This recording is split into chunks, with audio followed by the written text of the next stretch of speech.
Assalamualaikum warahmatullahi wabarakatuh. Perkenalkan nama saya Khairatun Nisa dengan NIM 20031013.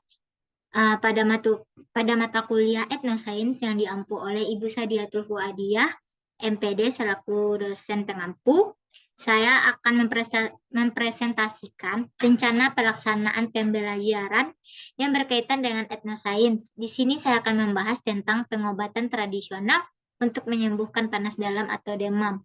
Ini berkaitan dengan materi kelas 10 tentang dunia tumbuhan atau plante, yaitu pada KD 3.8 mengelompokkan tumbuhan ke dalam divisio berdasarkan ciri-ciri umum serta mengaitkan peranannya ke dalam kehidupan. Baik, di RPP di sini ada 3 pertemuan, yaitu 9 kali 45 menit.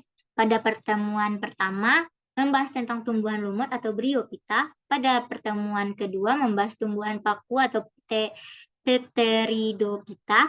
Dan yang terakhir, pertemuan ketiga, membahas tentang tumbuhan berbiji atau Spermatophyta.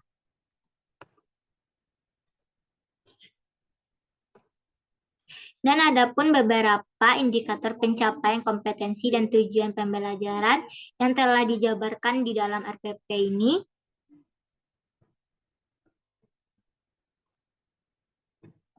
Materi pembelajaran yaitu ada materi fakta yang dimana akan ditampilkan gambar tentang tumbuhan lumut, tumbuhan paku, dan tumbuhan berbiji.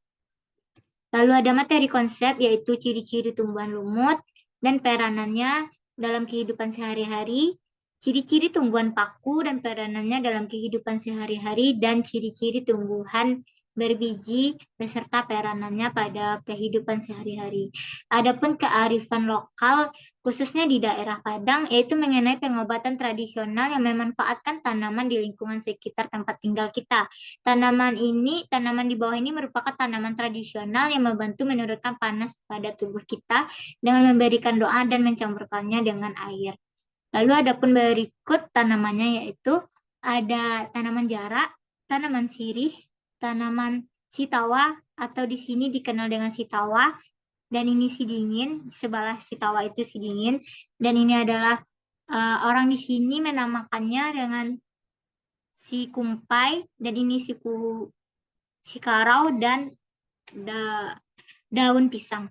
Lalu ada pun materi prinsip yaitu tentang klasifikasi plante.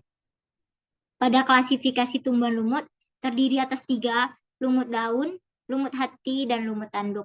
Dan di sini juga sudah dipaparkan contoh-contohnya.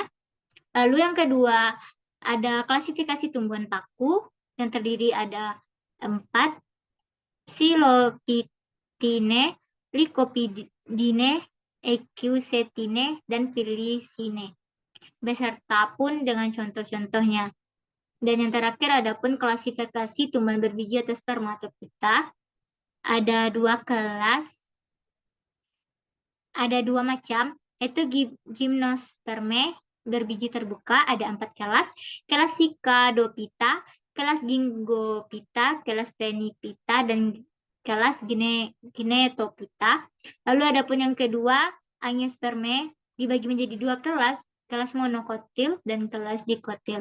Dan di sini sudah dipaparkan juga beserta contoh-contohnya. Dan yang keempat, materi prosedur yaitu tentang siklus hidup plante, dimulai dari siklus hidup lumut, beserta gambarnya, siklus hidup tumbuhan paku, beserta juga dengan gambarnya, dan siklus hidup tumbuhan berbiji atau Spermatophyta. Pada pertemuan ketiga, kita akan mengaitkannya pada kearifan lokal, khususnya di daerah Padang. Di sini guru memberikan stimulus atau pemberian rangsangan yang dimana guru memperlihatkan sebuah gambar tentang pengobatan tradisional yang memanfaatkan tumbuhan di bawah ini.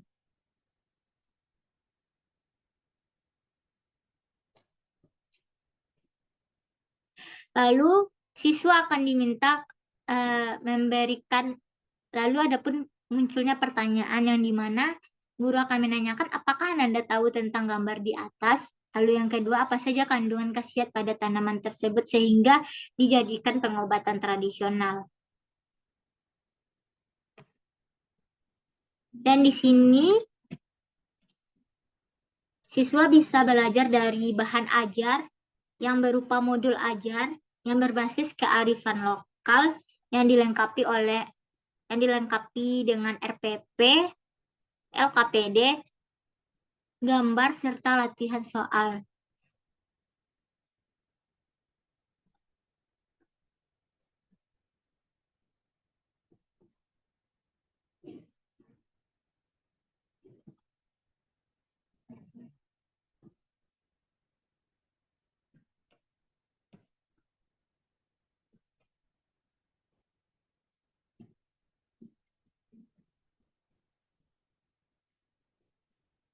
Lanjut saja kita melihat tentang kearifan lokal yang dimana kita akan mengelompokkan tanaman-tanaman tersebut ke dalam morfologinya dan membandingkan apakah dia termasuk ke tumbuhan lumut atau tumbuhan paku atau tumbuhan berbiji yaitu spermatopita.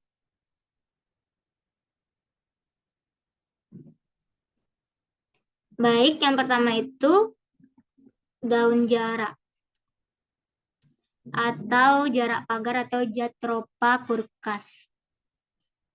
Yang dimana ini adalah dikotil.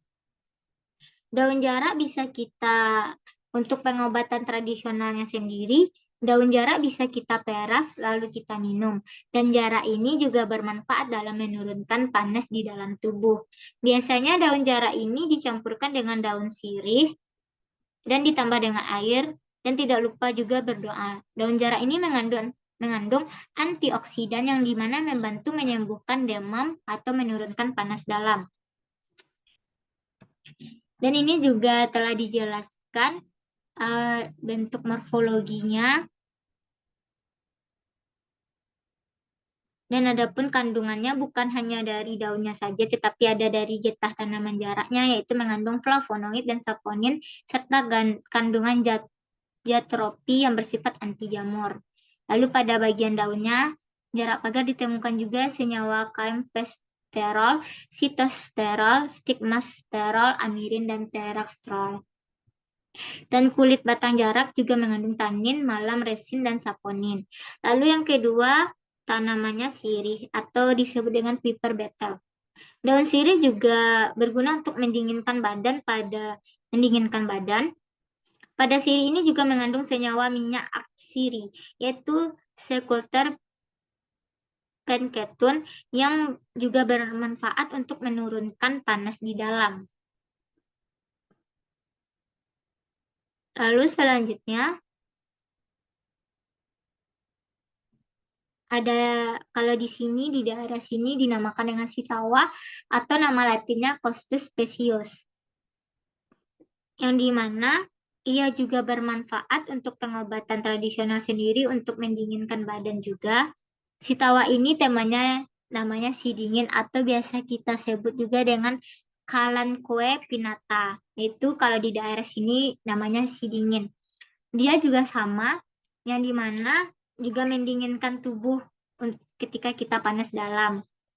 Dan dia itu seperti tanaman cocor bebek. Lalu ada si kumpai, yaitu Panicum auricum, atau di sini lebih dikenal dengan si kumpai, merupakan tanaman yang tumbuh di rawa-rawa, memiliki daun panjang dan kecil, struktur tulang daunnya sejajar, batang dan daunnya berwarna hijau. Daun si kumpai digunakan oleh masyarakat untuk pelengkap ramuan tawanan ampe. Lalu adapun si karau, temannya si kumpai. Jadi dia tuh misalnya kalau si tawa si dingin dan si karau si kumpai. Itu juga sama-sama mendinginkan tubuh. Biasanya apabila demam tidak turun, maka kebanyakan orang khususnya Padang akan berobat kampung dengan tumbuhan ini atau biasa dikenal di daerah ini dengan sebutan paurehan, yang dimana tumbuhan tersebut akan dicampur. Pertama itu daun jarak dengan daun sirih, lalu dibacakan doa. Lalu setelah itu, yang nan ampe itu, si kurai, si tawa, si dingin, si kumpai, dan si karau tadi akan dicampurkan, lalu dicampurkan juga dengan air, dan tidak lupa juga dengan penambahan daun pisang. Jadi bisa kita simpulkan bahwa tanaman-tanaman tadi kalau dicampurkan itu berkhasiat untuk menurunkan panas dalam.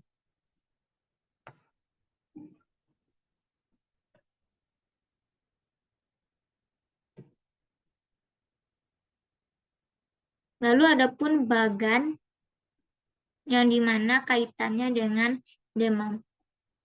Seperti ini adalah ramuan yang dimana tawanan ampe tersebut dicampurkan dengan air.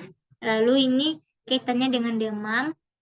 Dia akan diberikan dengan doa dulu, daun jarak dengan daun sirih, dan ditambahkan dengan air. Lalu untuk yang empat tadi, berdoa ditambahkan dengan si tawa, cikaro, cikumpai, dan si dingin tadi, lalu ditambahkan dengan mineral water, dan juga diberikan dengan daun pisang. Bisa kita lihat secara morfologinya, jarak ini termasuk ke dalam kelas dikotil yang dimana daunnya menjari, akarnya tunggang, batangnya bercabang, dan berbijinya berkeping dua. Lalu selanjutnya, untuk tanaman sirih atau paper betel, sama juga dengan daun jarak tadi, yaitu pada kelas dikotil yang dimana daunnya menyirip, akarnya tunggang, batangnya bercabang atau merambat, lalu bijinya berkeping dua.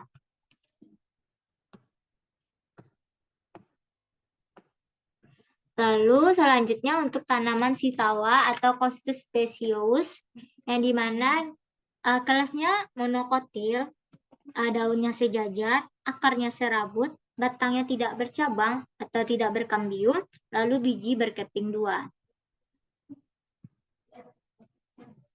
Selanjutnya, si dingin atau Kalanchoe pinnata, yang dimana si dingin ini termasuk ke dalam kelas dikotil, daunnya menyirip, akarnya tunggang, batangnya bercabang, lalu bijinya berkeping dua.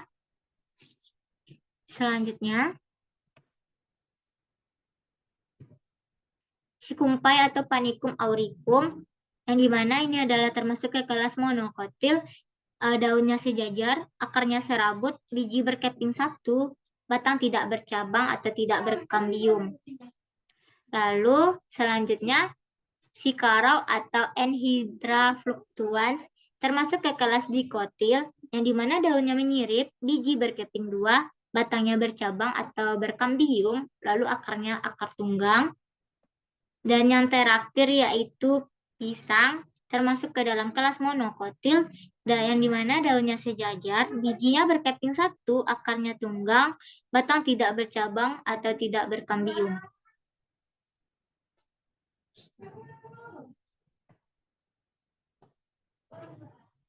Dapat kita simpulkan